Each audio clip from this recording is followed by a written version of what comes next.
তৃণমূল কংগ্রেসের দুই হেভিওয়েট নেতা গ্রেফতার। একজন সুশান্ত ঘোষ, যিনি কাউন্সিলর ছিলেন 108 নম্বর ওয়ার্ডের, আর অন্যজন হচ্ছেন উত্তরবঙ্গ উন্নয়ন মন্ত্রী হিসেবে দীর্ঘদিন দায়িত্ব সামলেছেন সেই উদয়ন গুহ।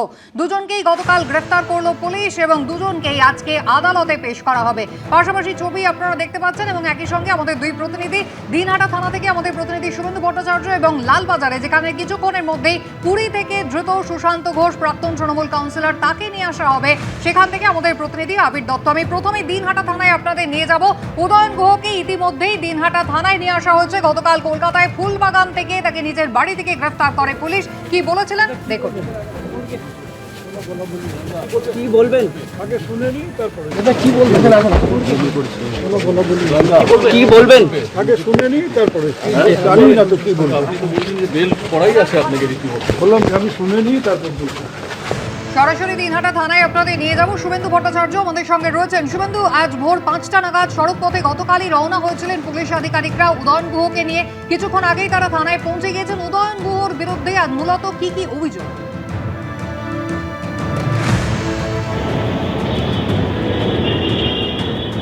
দেখো, আর ভোর 5টা নাগাদ উদয়ন গুহকে নিয়ে দিনহাটা থানায় নিয়ে আসা হয় এবং এখনও পর্যন্ত কিন্তু তিনি দিনহাটায় থানায় আছেন। এরপরে তাকে হাসপাতালে নিয়ে যাওয়া হবে স্বাস্থ্য পরীক্ষার জন্য এবং তারপরেই তাকে আদালতে তোলা হবে দিনহাটা মহকুমা আদালতে। যেটা জানিয়ে রাখি, মূলত অভিযোগ একাধিক রয়েছে।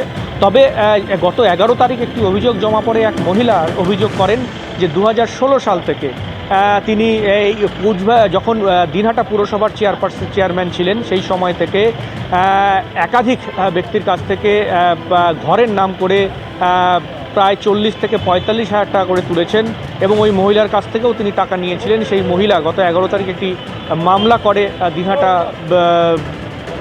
দিনহাটা থানায় এবং তারপরেই কিন্তু পুলিশ সেই মামলা তদন্ত করে এবং 12 তারিখ কিন্তু আরেকটি মামলা হয় দিনহাটা শিশু মঙ্গল সমিতির নামে। এবং দিনহাটা শিশু মঙ্গল সমিতি একটি সংগঠন তৈরি করেছিলেন উদয়ন গুহ, যার সম্পাদক ছিলেন তিনি। এবং সেই সমিতি দিনহাটা মহকুমা হাসপাতালে পেডিয়াট্রিক কেয়ার ইউনিট, শিশুদের জন্য চিকিৎসার জন্য ব্যবস্থা করার জন্য তিনি একটা ব্যবস্থা করতে চেয়েছিলেন এবং সেই নাম করে কিন্তু কোটি কোটি টাকা তোলা হয়। তার মধ্যে মাত্র 45 লক্ষ টাকা সরঞ্জাম কেনা হয়, বাকি টাকা আত্মসাৎ করা হয় বলে এমনটাই অভিযোগ উঠেছে।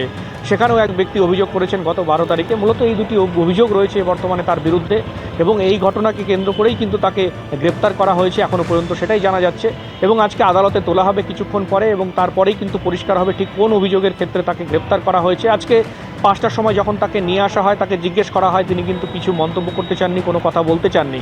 তো স্বাভাবিকভাবে পুলিশের তরফ থেকেও কুচবিহার জেলা পুলিশও এখনও পর্যন্ত অফিসিয়ালি কোনো ব্রিফিং, যেটাকে বলা হয়, সেরকম কোনো অফিসিয়াল ব্রিফিং দেননি তার গ্রেপ্তারকে কেন্দ্র করে। তবে এই ঘটনাকে কেন্দ্র করে দিনহাটার রাজনৈতিক মহলে চাঞ্চল্য ছড়িয়েছে। গতকালই আমরা দেখেছি বিজেপি কর্মীরা উচ্ছ্বাসে ফেটে পড়েছেন, কারণ তাদেরও দীর্ঘদিনের অভিযোগ ছিল উদয়ন গুহর বিরুদ্ধে।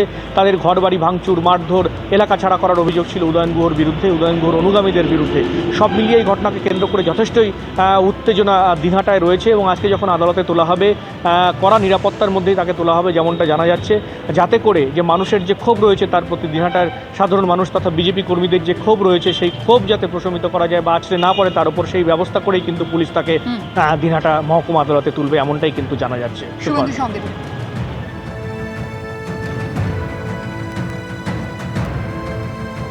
রাজ্যে পালাবদল হয়েছে 4 মে এবং তারপর থেকে তৃণমূল জমানার একাধিক জনপ্রতিনিধিকে পুলিশ গ্রেফতার করেছে। আর এবার পুলিশের জালে প্রাক্তন উত্তরবঙ্গ উন্নয়ন মন্ত্রী উদয়ন গুহ। পুলিশ সূত্রে যেমনটা দাবি করা হয়েছে, প্রতারণা, অপরাধমূলক বিশ্বাসভঙ্গ, অপরাধমূলক ষড়যন্ত্রের মামলায় গ্রেফতার উদয়ন। গতকাল কলকাতার ফুলবাগানের বাড়ি থেকে উদয়ন গুহকে গ্রেফতার করা হয়েছে। উদয়ন গুহর বিরুদ্ধে আবাস যোজনার ঘর দেওয়ার নামে কাটমানি নেওয়ার অভিযোগ উঠেছে। স্বেচ্ছাসেবী সংস্থা শিশু মঙ্গল সমিতির নামে টাকা তোলারও অভিযোগ উঠেছে তাঁর বিরুদ্ধে।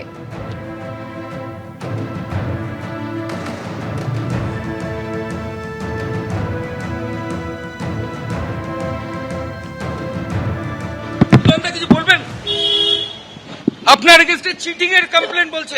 আপনাকে অ্যারেস্ট করলো কেন? আপনাকে অ্যারেস্ট করলো কেন? চিটিংবাজির মামলা দিয়েছে আপনার বিরুদ্ধে উদাহরণ দাও। চিটিংবাজি? তারপরেও কেন অ্যারেস্ট করলো আপনাকে? আপনাকে এখন কোথায় নিয়ে যাওয়া হচ্ছে? তোলাবাজির অভিযোগ করেছেন অভিযোগকারী রূপম সাহা। অন্তত 30 থেকে 35 কোটি টাকা তুলেছেন এমনটাই অভিযোগ প্রাক্তন উত্তরবঙ্গ উন্নয়ন মন্ত্রীর বিরুদ্ধে। উদয়ন গুহ দিনহাটাতে শিশু মঙ্গল সমিতি নামে একটা উদ্যোগ নেন। তো তখন সেই উদ্যোগের মাধ্যমে দিনহাটার সব ব্যবসায়ী, সব চাকরিন্দার, সব শিক্ষকদের কাছ থেকে হাজার হাজার টাকা করে তোলা হয়। যারা বড় মাপের ব্যবসায়ী আছে তাদের কাছে কোটি কোটি টাকাও তোলা হয়। 30 থেকে 35 কোটি টাকা তোলা হয়েছে, তার 5% কাজ হয়নি। এর আগে 2021 সালে জাতীয় মানবাধিকার কমিশনের বিশেষ কমিটির দেওয়া কুখ্যাত দুষ্কৃতীদের তালিকায় ছিল উদয়ন গুহর নাম।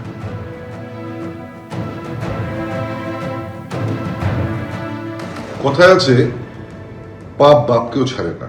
দিনহাটার সাধারণ মানুষকে যে লোকটা শান্তিতে থাকতে দেয়নি, দিনহাটার সাধারণ মানুষের জীবন যে বিষিয়ে তুলেছিল, তার নাম উদয়ন গুহ। আর সেই বাঘ আজকে বেড়াল হয়ে খাঁচাবন্দি। মেরিট নিয়ে আমি কোনো কথা বলবো না, টাইমিং নিয়ে অবশ্যই বলবো। একসঙ্গে যদি এতগুলো তৃণমূল নেতাকর্মীদের উপর কোনো আক্রমণ হতে থাকে বা গ্রেফতার হতে থাকে বা হয়রানি হতে থাকে, তো সেগুলো তো তাহলে একটা প্রশ্নচিহ্ন তুলে দিয়ে যাবে না। মামলা গ্রেফতার করে দিলে ওই দিকে ব্যস্ত করে দেয়া, ভয় পাইয়ে দেয়া, মহল তৈরি করা, মানে সংগঠনটাকে আবার আঘাত করা, সেই ধরনের একটা কোনো পরিকল্পনা। প্রাক্তন উত্তরবঙ্গ উন্নয়ন মন্ত্রী ও দিনহাটার প্রাক্তন তৃণমূল বিধায়ক গ্রেফতার হতেই উচ্ছ্বাসের ছবি দেখা গেছে কোচবিহারে।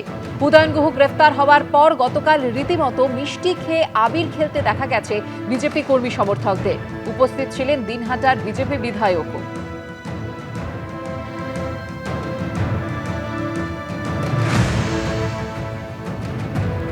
এবিপি আনন্দ, এগিয়ে থাকে, এগিয়ে রাখে।